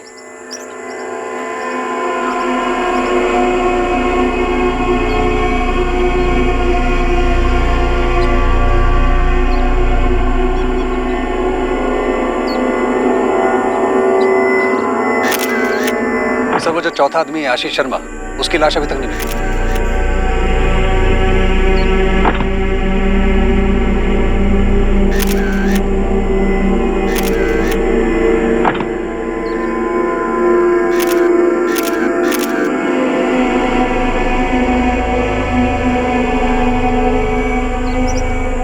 सर आशीष शर्मा की लाश नहीं मिली, लेकिन तलाश जारी है।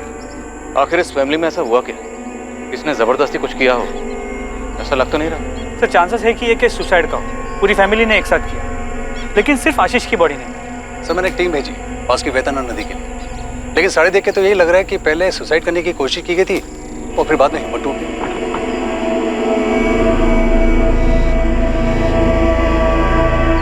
उसे एनालिसिस के लिए हमने लैब भेज दिया। इन्हें जहर दिए? लगता तो ऐसे ही। पोस्टमार्टम रिपोर्ट के बाद ही हम कुछ कंफर्म कह सकते हैं।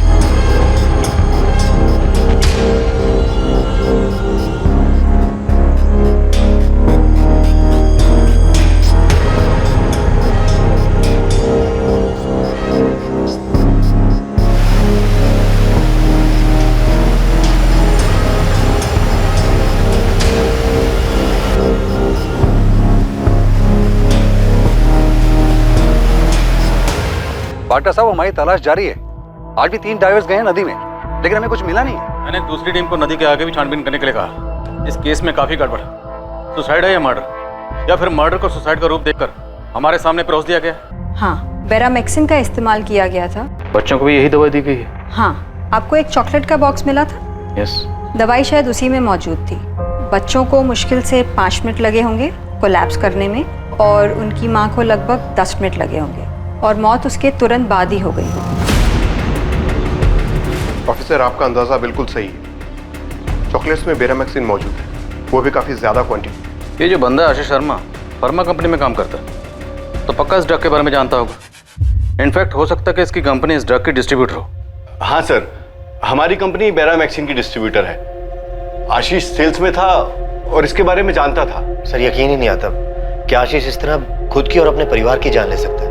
आशीष ने अपने बीवी और बच्चों को मारने के बाद खुद सुसाइड किया है या नहीं, ये अब तक क्लियर नहीं है। हमें सिर्फ उसके बीवी और बच्चों की बॉडी मिली। इतना क्लियर है कि उसने वो जहरीले चॉकलेट्स क्राइम सीन पे नहीं खाए, इसलिए या तो आशीष या उसकी डेड बॉडी अब तक मिसिंग है।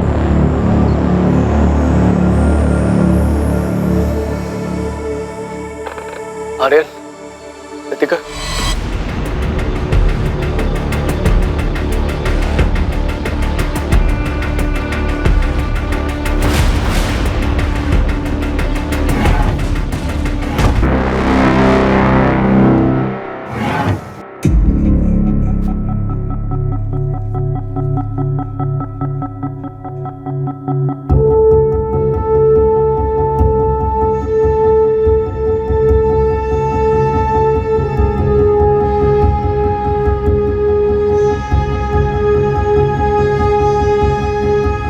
सर, ये बेरामेक्सिन की 4 खाली बॉटल्स और 2 सिरिंजेस। सुसाइड नोट कहीं नहीं मिला। पूरा घर छान मारा। परिवार में, ऑफिस में और आस पड़ोस में किसी को भी इनके घर की असली हालत की खबर नहीं, पर सिचुएशन इस हद तक बिगड़ गई थी कि सुसाइड करने की नौबत आ गई, पर किसी को भनक तक नहीं लगी। इस सुसाइड को पूरी प्लानिंग के साथ अंजाम दिया गया, और ये बेरामेक्सिन की खाली शीशियां भी इस बात का सबूत है। आखिर आशीष शर्मा था कहाँ? पुलिस को आशीष की बॉडी अब तक नहीं मिली थी। क्या आशीष और निधि दोनों ने सोच समझकर साथ मिलकर इस सुसाइड को प्लान किया था? और अगर ऐसा था भी तो इस प्लान में बच्चों को क्यों शामिल किया गया? और ऐसी कौन सी बात थी जिससे पूरा परिवार इतना परेशान था? और फिर इतना बड़ा कदम उठाने से पहले आशीष और निधि ने अपने अपने परिवारों से बात तक नहीं की। आशीष और निधि के परिवार और जान पहचान वालों के अलावा पूरा शहर ही इस विचित्र सामूहिक आत्महत्या के केस के बारे में सुनकर हैरान था। कई अनुमान लगाए जा रहे थे, लेकिन सब के सब सच से कोसों दूर थे। मैडम, ये रहे आशीष और उसकी पत्नी निधि शर्मा के अकाउंट डिटेल्स। उनका एक हाउसिंग लोन है, लेकिन कभी उसका डिफॉल्ट नहीं हुआ। सारी इंस्टॉलमेंट्स टाइम पर आई है। कोई सस्पिशियस ट्रांजैक्शन, कोई खरीदी बिक्री जो गैरकानूनी हो? मैडम, इसकी जानकारी तो मैं नहीं दे पाऊंगा। आपको आशीष शर्मा की कंपनी या उसके सीए से बात करनी चाहिए। हाँ, इस हाउसिंग लोन के अलावा उसके 4 एफडीज, एक म्यूचुअल फंड अकाउंट और एक डीमैट अकाउंट भी है। अगर मुझसे पूछिए तो मुझे नहीं लगता आशीष शर्मा किसी तरह के फाइनेंशियल स्ट्रेस में था। सर, पिछले 6 महीनों में कंपनी के काम के सिलसिले में आशीष भुवनेश्वर, कोलकाता, लखनऊ और पटना जाते रहे। क्या इन सभी जगहों पे एकोमोडेशन आपकी कंपनी देती? जी हाँ, सारी डिटेल्स हैं हमारे पास। Sir, MN group of hotels. जब भी कोई एम्प्लॉय कंपनी के काम से बाहर जाता है तो यही रुकता है। क्या आशीष पर काम या परफॉर्मेंस का कोई स्ट्रेस था? काम का और परफॉर्मेंस का स्ट्रेस किसके ऊपर नहीं होता? मेरे ऊपर है, विवेक और कंपनी के पूरे स्टाफ के ऊपर है। पर उसके ऊपर अलग से ऐसा कौन सा स्ट्रेस था, ये समझ में नहीं आ रहा। और अगर सर उसको कोई स्ट्रेस था भी, कोई टेंशन थी भी, तो किसी से वो बात करता, किसी को बताता। और सर, आपके कहने पर मैंने हमारे सारे क्लाइंट से बात भी की है, स्पेशली जिनके साथ आशीष डील करता था, लेकिन उनमें से भी किसी ने नोटिस नहीं किया कि आशीष परेशान था। ऐसा भी क्या टेंशन थी, कौन सा स्ट्रेस था जिसके चलते उसने पूरे परिवार को मार दिया, बच्चों तक को नहीं छोड़ा?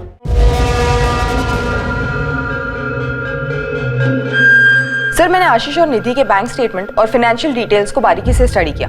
कहीं कुछ गड़बड़ नहीं लगता। कोई ऐसा ट्रांजैक्शन नहीं जो गलत या गैर कानूनी हो। जैसे बैंक मैनेजर ने हमसे कहा था, फैमिली में पैसों को लेकर कोई प्रॉब्लम दिखाई नहीं देती। सर, आशीष की फोटो को कलकत्ता, भुवनेश्वर, पटना और उन सभी जगहों पे भेजा जहाँ पर वो काम से जाता था, और उन सभी होटल्स में भी जहाँ पर वो रुकता था। दीपक, मुझे नहीं लगता कि आशीष इनमें से किसी भी जगह जाएगा, अगर वो जिंदा है तो। और अगर ये सुसाइड नहीं, मर्डर है तो, जो कि शायद आशीष ने बहुत सोच समझ के की। मर्डर नहीं लगता, यही तो अजीब बात है। पोस्टमार्टम रिपोर्ट में ये साफ साफ लिखा है कि तीनों बॉडी पर स्ट्रगल मार्क्स नहीं है। निधि, आर्यन, रितिका तीनों ने चॉकलेट्स खुद खाई थी। सर अगर हम मान भी लेते हैं कि रितिका और आर्यन को डरा धमका के चॉकलेट्स खिलाई, लेकिन फिर भी निधि का क्या? उसने कोई स्ट्रगल नहीं किया, उसने वो जहर वाली चॉकलेट्स चुपचाप खा ली। कि घर वाले भी कुछ नहीं जानते। कितना अजीब, घर में इतना कुछ हुआ और हर कोई एक ही रट लगा रहा है, किसी को कुछ नहीं पता। सर होपफुली आशीष हमें जिंदा मिल जाए, क्योंकि अगर उसकी भी डेड बॉडी मिलती तो शायद एक केस हमेशा के लिए अनसुलझा रह जाएगा और मकसद कभी सामने ही नहीं आएगा। जंगल के चप्पे चप्पे में खोज की गई, एक एक कोना छाना गया, लेकिन आशीष शर्मा की बॉडी कहीं नहीं मिली। ये 3 सुसाइड्स और गुमशुदा आशीष शर्मा का रहस्य पुलिस के लिए भी उतना ही उलझा देने वाला था जितना कि उन दोनों के परिवारों के लिए। विक्टिम्स के परिवार वाले उनकी आत्मा की शांति के लिए पूजा तो जरूर कर रहे थे, पर उन सब की मौत हुई क्यों, ये अब तक एक रहस्य ही था।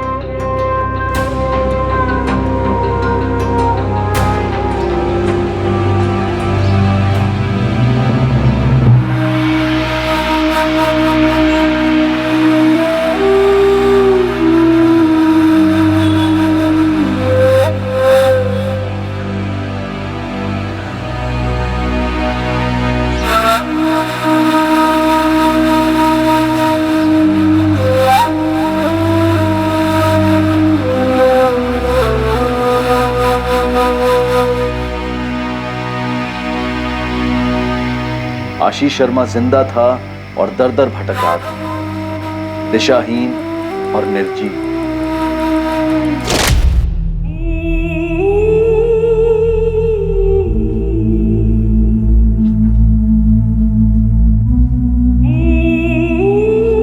हम सब गले में फंदा लगाकर पंखे से लटक कर मर सकते हैं। पहले बच्चे, फिर तुम, फिर मैं।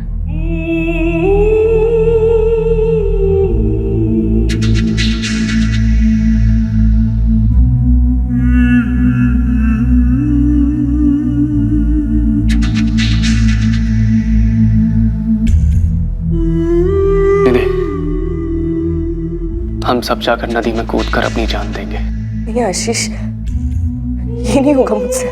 निधि, यही सबसे आसान तरीका है, सब साथ में मर जाएंगे। नहीं नहीं, समझने की कोशिश करो, इसके अलावा जो भी तरीका होगा वो बहुत दर्दनाक होगा, हम सबकी बर्दाश्त के बाहर। हमारा तो ठीक है, मगर बच्चों का क्या? निधि, निधि, प्लीज मेरी बात समझो। नदी में कूद के जान लेना ही सबसे सही। नहीं आशीष, नहीं। बस।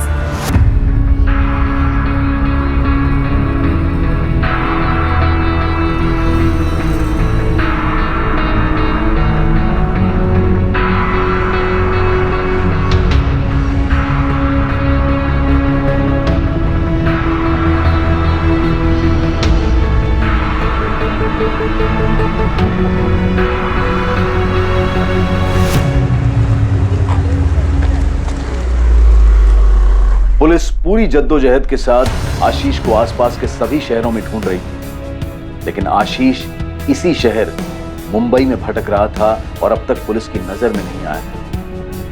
एक रेप्यूटेड फार्मा कंपनी का एफिशिएंट एम्प्लॉय आशीष शर्मा लोगों के दिए गए दान, भिक्षा पर जी रहा था। शायद उसने जो किया था उसके लिए वो खुद को दोषी मान रहा था, शायद उसे अपने किए पर पछतावा हो रहा था। इन भयानक आत्महत्याओं के पीछे का कारण और मकसद, और वो एक आदमी जिसकी वजह से ये सब हुआ, और इस सब के पीछे का सच अब सामने आने वाला था। और इस सच को सामने लाने वाला कोई और नहीं, खुद आशीष शर्मा था, जो शायद दर दर भटक कर अब थक चुका था, अपने गुनाहों का प्रायश्चित करना चाहता था।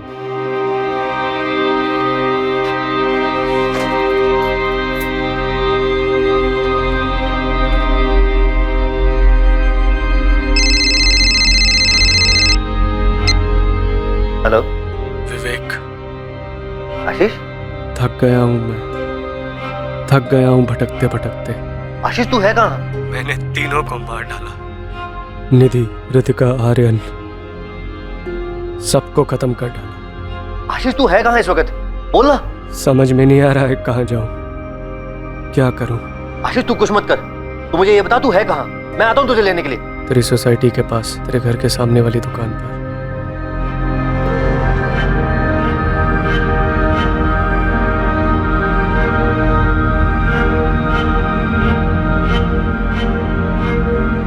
आशीष, आशीष, ये तूने क्या कर दिया? क्यों किया? कुछ तो बोल। और ये क्या हो गया तुझे?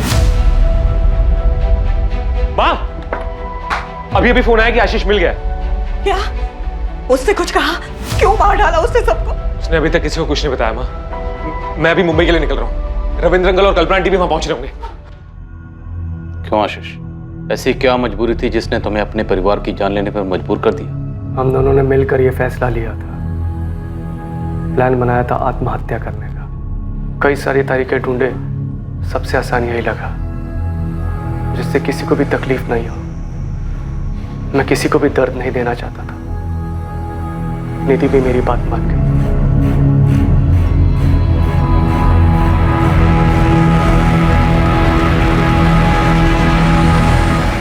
तुम दोनों ने प्लान किया था सुसाइड का? आखिर क्यों? सर, ऐसी जिंदगी जीने का कोई फायदा नहीं था। मैं घुट-घुट के नहीं जीना चाहता था। सारी गलती मेरी थी। निधि और बच्चे बेकसूर थे। कैसी गलती आशीष? कौन सी गलती? आखिर ऐसी कौन सी गलती थी जिसने तुम्हें 3 जिंदगी लेने पे मजबूर कर दी?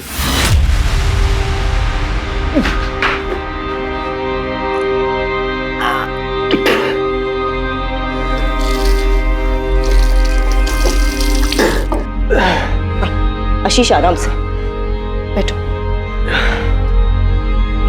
पी लो आशीष, पानी पी लो। आशीष, कितनी बार कहा है किसी अच्छी डॉक्टर से चेकअप करवा लो। आज 4 दिन हो गए, तुम्हारी उल्टी बंद होने का नाम ही नहीं ले रही है। हाँ बाबा, करा लूंगा। खुद परेशान हो गया अपनी तबीयत खराब होने की वजह से। तुम आराम करो।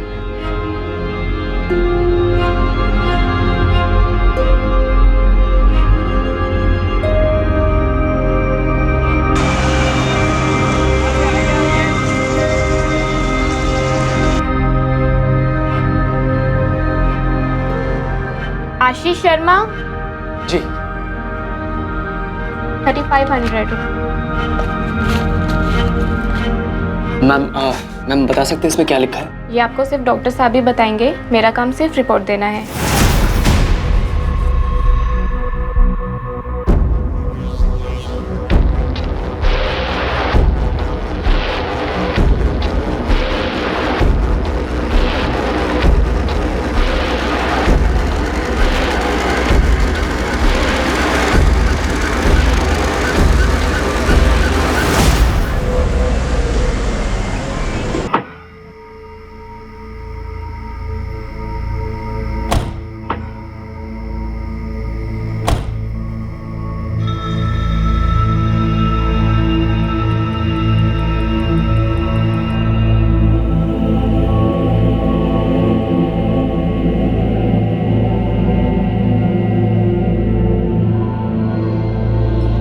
आशीष, तुमने अब तक कपड़े नहीं बदले? जल्दी से कपड़े बदल लो, खाना तैयार है। मैं तब तक ऋतिका और आर्यन को खिला देती हूँ।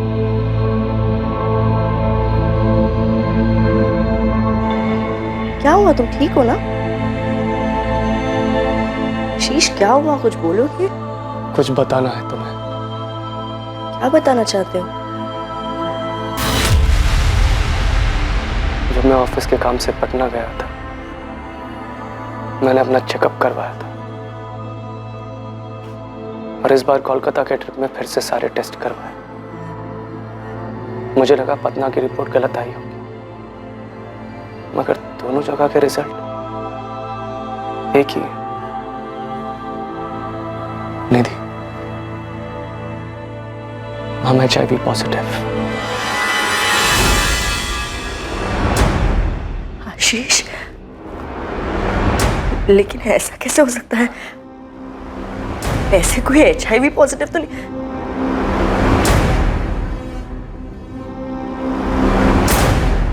आशीष, क्या किया है तुमने? अब मैं निधि से और झूठ नहीं बोल सकता था। मुझे उसे सब कुछ सच सच बताना पड़ा। कौन सा झूठ? ऐसा क्या था जो तुम अपनी पत्नी से छुपा रहे थे? मैं कोठों पर जाया करता था, हर उस शहर में जहां कंपनी मुझे काम से भेजती थी।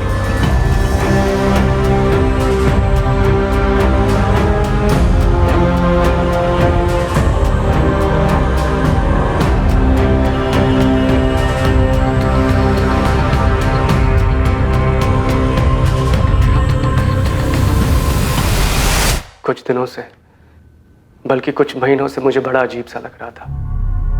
लगातार तबीयत खराब रहती थी, भूख नहीं लगती थी, बहुत कमजोर हो गया था। मैंने पहले भी टेस्ट करवाए थे, लेकिन निधि को बताने की कभी हिम्मत नहीं हुई। उसे क्या बताता, खुद मुझे यकीन नहीं हो रहा था। फिर क्रॉस चेक करने के लिए मैंने कोलकाता में फिर से सारे टेस्ट करवाए। जो हो चुका था मैं उसे बदल नहीं सकता था, लेकिन मुझे डर था कि मेरी गलती की वजह से कहीं निधि भी तो इस बीमारी की शिकार नहीं बन गई है। निधि इस बात से बहुत नाराज थी, परेशान थी, टूट चुकी थी, लेकिन हमारे हालात उससे भी ज्यादा भयानक थे। मेरे साथ साथ अब वो भी घुट रही थी। आखिरकार मुझे निधि को समझाना पड़ा कि इस बीमारी के चलते हमारी जिंदगी का अंत दर्दनाक ही होगा और हमारे बाद हमारे बच्चे बिखर जाएंगे, अकेले रह जाएंगे। लगभग 2 महीने तक इस समस्या के बारे में बात करने के बाद निधि और मैंने ये तय किया कि ऐसी दुख और तड़प भरी जिंदगी जीने से बेहतर मर जाना होगा।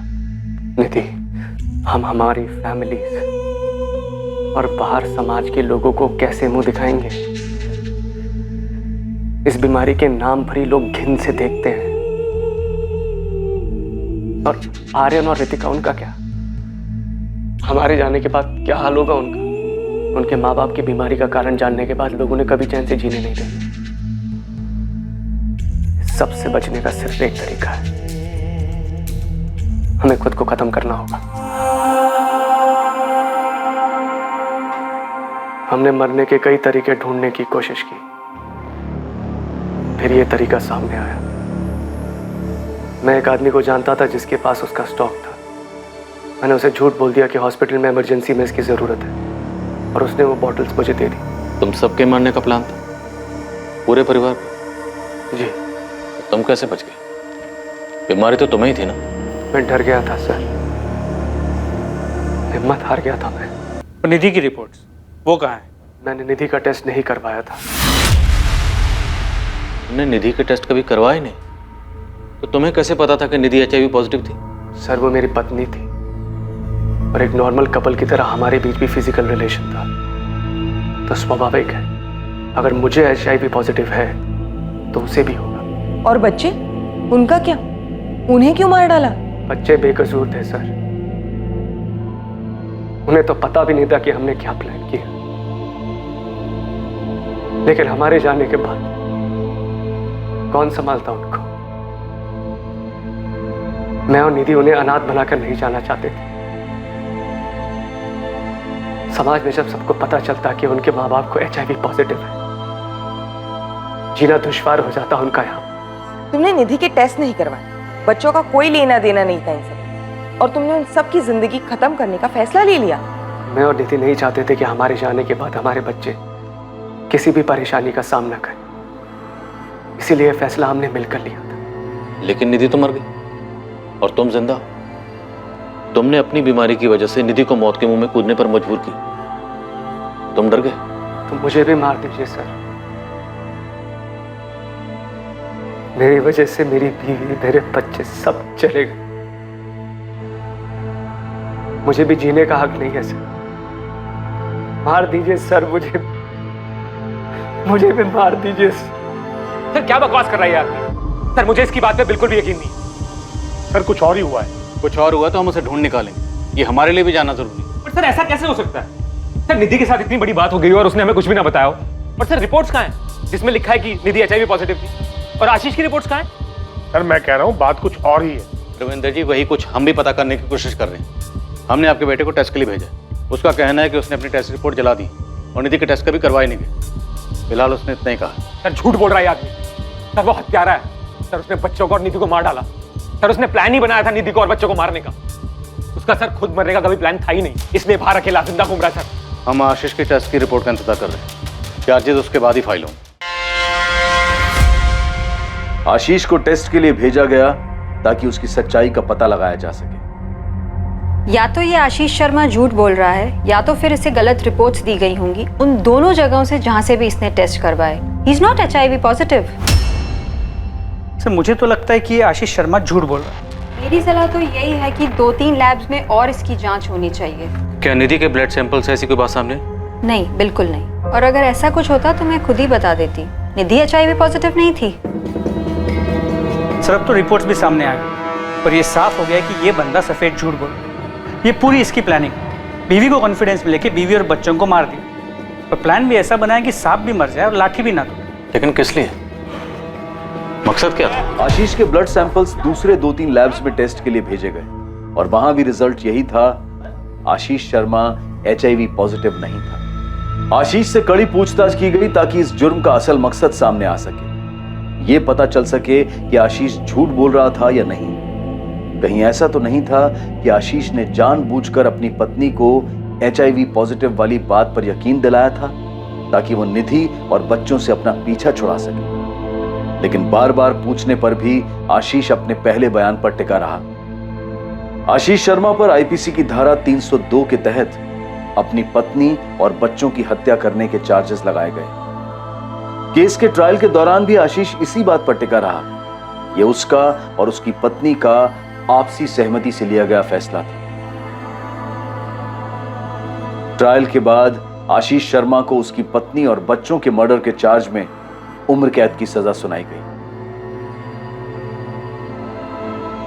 निधि का परिवार समझ ही नहीं पा रहा था कि निधि ने उनसे बात क्यों नहीं की। बिना कोई जांच पड़ताल किए उसने इतना भयानक कदम क्यों उठाया। आशीष के माता पिता भी अब तक इस बात को समझ नहीं पा रहे हैं कि आशीष ने ऐसे कैसे इतने बड़े जुर्म को अंजाम दे दिया जबकि उसके पीछे का कारण बेमतलब था। आशीष ने अपनी पत्नी और बच्चों के साथ आखिर ऐसा क्यों किया? आशीष शर्मा की इस कहानी में सिर्फ उसका अपराध बोध सामने आया था। इसके अलावा इस घटना का कोई जस्टिफिकेशन नहीं था। जिन 2 लैब्स में उसने पहले टेस्ट करवाए थे शायद वहीं से उसे सच में गलत रिपोर्ट्स दिए गए थे, लेकिन इस बात का भी कोई सबूत नहीं मिल पाया। आशीष को उन दोनों शहरों में ले जाया गया जहां उसने ये जांच करवाई थी, लेकिन आशीष को ना तो डायग्नोस्टिक सेंटर्स के नाम याद थे और ना ही उनकी लोकेशन, और ना ही किसी लैब में पुलिस को आशीष के नाम के ब्लड रिपोर्ट के रिकॉर्ड्स मिले। क्या आशीष झूठ बोल रहा था या इस सब के पीछे कोई और मकसद था? इस पूरे केस को बहुत ही बारीकी से स्कैन किया गया, लेकिन ना तो आशीष का कोई लव अफेयर और ना ही उसके अतीत की कोई प्रेम कहानी सामने आई जो इस खतरनाक और दुखद अंत के पीछे का मकसद हो सकता था। एक आदमी अपनी बीमारी को लेकर बेफजूल के डर की वजह से अपने ही परिवार को तबाह कर बैठा। पछतावा और सिर्फ पछतावा। बदकिस्मती से ना तो हम गुजरे हुए समय को वापस ला सकते हैं और ना ही उठाए गए कदम को वापस मोड़ सकते हैं। आशीष ने जो सड़क ली थी उसका कोई यू टर्न नहीं था। समझदारी इसी बात में होती कि आशीष सेकंड ओपिनियन लेता, अपने करीबी रिश्तेदारों से बात करता। ऐसे नाजुक हालात में आपके अपने ही आपको सहारा दे सकते हैं, ऐसा भयानक कदम उठाने से रोक सकते हैं। अगर आशीष ने भी समझदारी दिखाई होती तो वो 3 मासूम जानें बच सकती थी। अब मैं अनूप सोनी आपसे विदा लेता हूं, फिर मुलाकात होगी एक और नए केस के साथ। और याद रखें, क्राइम और आपके बीच में सिर्फ इतना फर्क है कि आप कितने सतर्क हैं। सतर्क रहें, सुरक्षित रहें। जय। क्राइम पेट्रोल्स के और भी दिलचस्प कहानी देखने के लिए हमारे चैनल को सब्सक्राइब करें और बेल आइकॉन दबाना न भूलें।